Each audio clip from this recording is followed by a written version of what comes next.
जी हाँ बच्चों, हम आज आपके लिए लेकर आ रहे हैं प्यारा सा सेशन बेसिक सब्ट्रैक्शन रूल। जी आज आप सही पढ़ रहे हैं। बेसिक सब्ट्रैक्शन रूल के बारे में जानेंगे, इनके पहले मीनिंग के बारे में जानेंगे कि इनका मीनिंग क्या क्या है। तो सबसे पहले आता है म्यूंड। म्यूंड होता है जिसको हम लोग बोलते हैं बियोज। बियोज इसका भी आता है सब्ट्रैंड। सब्ट्रैंड मीन्स होता है घटाना, और एक है डिफरेंस। डिफरेंस मतलब होता है अंतर। जी हाँ, आप सही सुने। हम लोग ये तीन तरह के पढ़े। पहले होता है म्यूट जो सबसे बड़ा होता है, और ये होता है सब्ट्रैंड, और ये होता है डिफरेंस अंतर। तो जैसे हम एक संख्या लिख रहे हैं 12, तो ये घट गया कितना, 2, ये बच गया 4, यानी कि हम इसको बोल सकते हैं म्यूंड। म्यूंड ये हो जाएगा सब्ट्रैंड, और इसको बोलते हैं अंतर। सी यही है ये आपका नियम जो हम लोग जान रहे हैं। तो सबसे पहले होता है बड़ा, इसमें होता है म्यूंड। उसके बाद जो अंतर घटाने वाला होता है उसको सब्ट्रैंड बोलते हैं, और जो म्यूंड में से सब्ट्रैंड होकर आता है उसी को बोलते हैं डिफरेंस। बाद हम इसके फॉर्मूला को जानेंगे। तो फॉर्मूला को जानेंगे तो म्यूंड होता है, म्यूंड बराबर होता है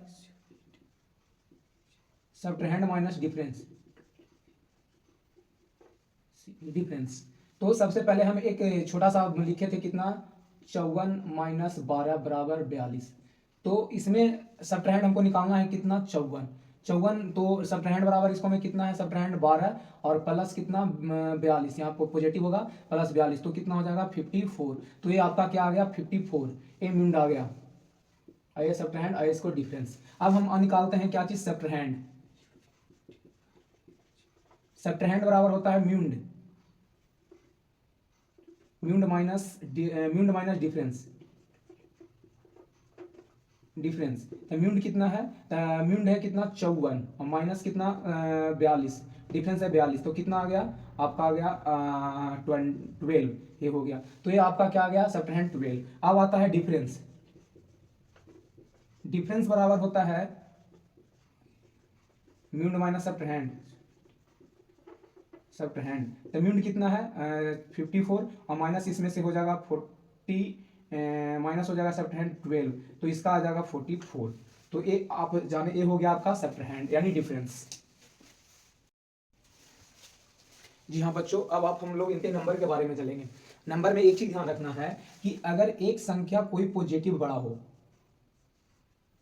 एक कोई पॉजिटिव संख्या बड़ा, उसमें से नेगेटिव संख्या एक छोटी पॉजिटिव संख्या को घटाना है, तो हमेशा एक और इसमें एक रूल आता है, वो मल्टीप्लाई रूल्स बोला जाता है। तो उस मल्टीप्लाई रूल्स को याद रखना भी आप लोग के लिए बहुत जरूरी है। और उसे याद रखने का एक यूनिक तरीका है जिसे हम आपको अभी बता रहे हैं। इसको कभी आप भुलाइए नहीं, बार बार इसको दिया अगर आपको याद नहीं रहता तो नोट कॉपी पर आप इन्हें ऐड कर लीजिए। क्योंकि पहला इसका रूल होता है, पॉजिटिव को हमेशा मल्टीप्लाई पॉजिटिव में करेंगे तो इसका रिजल्ट आपका पॉजिटिव आएगा। जैसे हम 5 को मल्टीप्लाई 2 से करेंगे तो इसका रिजल्ट 10 आएगा।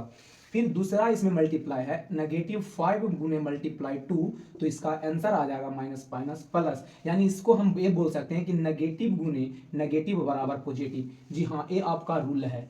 तो ये रूल को आप लोग ध्यान में रखना है कि नेगेटिव को हमेशा नेगेटिव में गुना करेंगे तो पॉजिटिव आएगा। तीसरा रूल है इसका कि नेगेटिव गुने पॉजिटिव बराबर हमेशा नेगेटिव नेगेटिव में रिजल्ट आएगा। जैसे 5 गुने और 2 से मल्टीप्लाई करेंगे तो 10 आएगा। तो ये आपका रूल का नियम याद रखना है। तीसरा रूल है, चौथा रूल है आपका कि पॉजिटिव गुने नेगेटिव बराबर हमेशा नेगेटिव आता है। जैसे 5 को मल्टीप्लाई अगर -2 के साथ करेंगे तो -10 आएगा।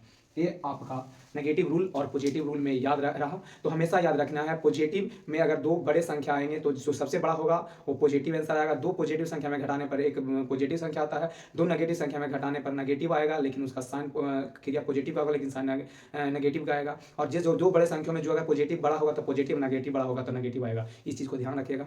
बाकी अगले वीडियो में हम आप लोग को मिलते हैं।